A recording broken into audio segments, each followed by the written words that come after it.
CNN host Brian Stelter recently dished about how Fox News staffers were coming to him very concerned about their network enabling another Capitol attack like January 6th by, of course, downplaying the prior Capitol attack.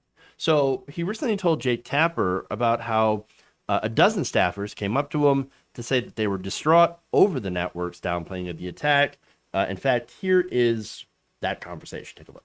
Yeah, the book required a full rewrite, Jake, because so much has happened in the last 6 months. I now open with the Riot because Fox has radicalized in the past few months. I learned a lot about Riot denial in working on this book, Jake, because Fox staffers who leaked to me by the dozen said they were distraught that the network has downplayed the crimes at the Capitol. They've looked the other way, made excuses for the rioters. Laura Ingraham just last night on the air saying this was not an insurrection. But of course, the voices that are leaking to me, they're the minority. Riot denial has won out at Fox. And today, the network has barely covered this new Senate report. They have stuffed this down the memory hole. They barely covered the Senate report. It's one of the biggest stories of the day. All right. So, look, that's not surprising. All right. That Fox News would in his words, stuff it down the memory hole, which is a funny phrase. But anyway, of course they don't care. They're Republican propaganda. We've known this. Anybody who is surprised, like, oh my God, I can't believe Fox News would do conservative propaganda. I had no idea. Either, if you're somebody that believes that, then you're likely to have been a person who watches Fox News all the time.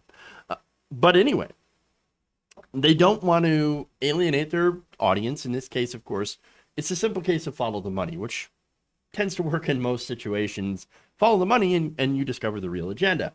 And so what they do is they alienate their audience with disinformation. And so, because if they didn't, that audience would leave. The audience would go away. Look, half of all Republicans right now believe that the rioters, Capitol rioters, were secret BLM and Antifa. If Fox News would be like, that's actually not true. Most of the people would be like, I'm going to Newsmax. I'm going to go watch Newsmax, Fox News, liberal, deep state. I'm going to go hang out with Bigfoot. Okay? Literally, that's what Newsmax is talking about today. And the reason, of course, is they want to be told what to hear. Or what they want to hear, I should say. That's what they want to be told. That everybody that they don't like is the problem. That it's not them, it's not their fault. No, they're the real good guys, and the left are the ones that are bad. They're the left, they're the un-American ones. And if it were the real patriots that had disrupted the votes and somehow kept Trump into power, well, then of course, that would be a great thing. But since they failed, well, they only failed because they're the left and they were bad and they were just trying to make Trump look bad and are not actual American patriots. I know these things sound very contradictory, and that's kind of the point. There is no logic to these conspiracy theories that are floating all over the right wing. But here's the thing. Propaganda doesn't need to make sense for it to work. It just has to be repeated long enough for you to accept it as the unvarnished truth from people that you trust. Which is why I say, don't take my word for this. Don't just trust me. Trust the facts. Look at the facts. People can be wrong, but facts are facts. Facts don't care about your feelings. The facts are the most important thing. What I do is I present the facts and I give my perspective.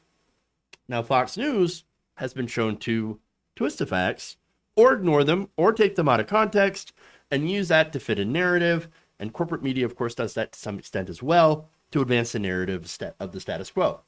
And so that's what happens. But they generally, to be fair, mainstream media doesn't just make things up out of whole cloth like Fox News and especially Newsmax and OAN. Now, speaking of ignoring the facts, let me show you what Fox News is ignoring with that Senate report. So the Senate report actually showed how Capitol Police failed to consider the Trump supporters that were massing, even after, again, I have no problem with protests. If it's a, protest, peaceful protest, totally fine, right? The thing is that there were plans, they had t-shirts made, and all this stuff.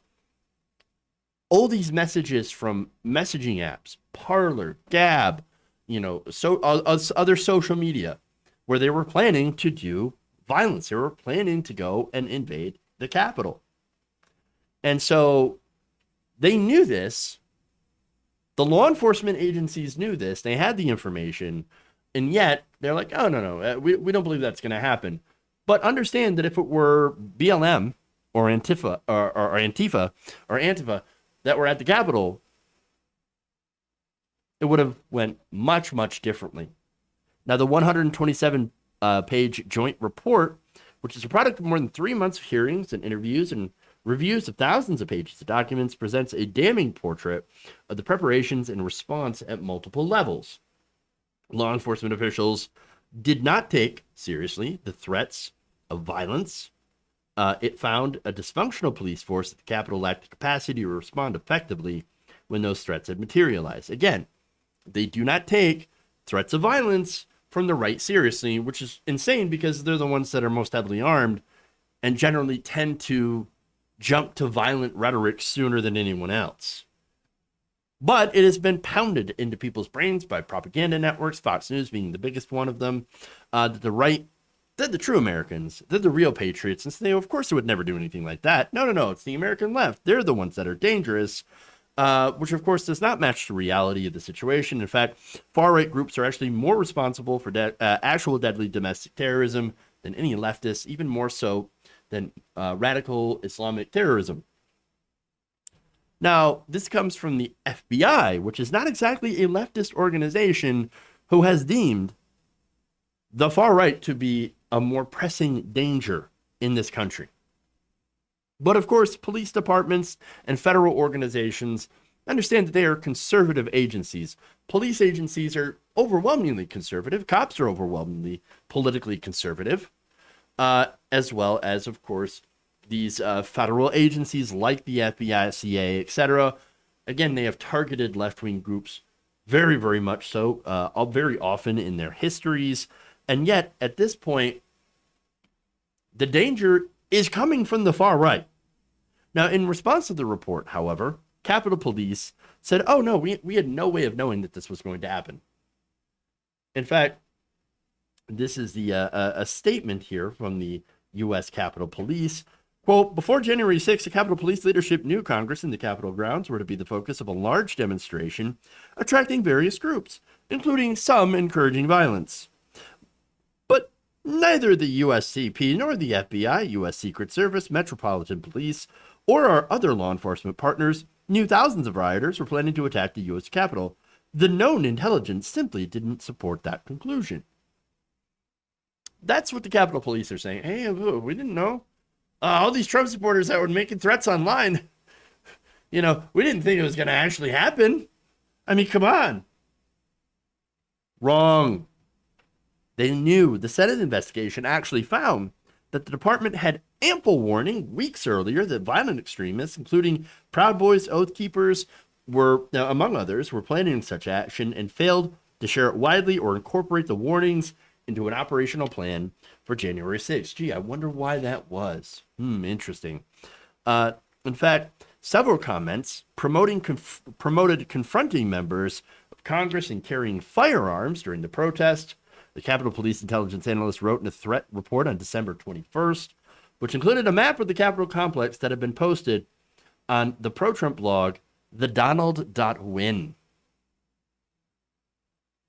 Among the posts cited in the threat report, bring guns, it's now or never, and we can't give them a choice. Overwhelming armed numbers is our only chance. But no, the Capitol Police say, oh, we had no idea. Oh, no idea that the Trump supporters who were calling for violence were actually going to be violent. I mean, come on. Again, if it were a left-wing group or black people, guaranteed it would have been over-policed. You would have tanks, water cannons, the National Guard deployed in droves. It would have been immediate, by the way. They were calling for backup for hours after this had happened. After they had first let them in. And you can't tell me that the intelligence wasn't there, that they didn't realize that there was a threat. The threat was real, but because of their own allegiance to the right wing, as well as perceptions in the media, our police officers who allowed those fascists into the Capitol, it's weird. You know, they were shocked that if you let in fascists, they're going to do fascist things. And they're like, throughout the whole thing, the biggest shock to them, the police were, what is going on? Why are you beating us? I thought we were on the same side. Well, apparently you're not. At least you weren't that day. If you enjoyed this video, please give us a like and share with your friends. You can subscribe and help out the channel by becoming a patron. It's patreon.com/Jeff Waldorf, or you can become a channel member as well by hitting the join button below.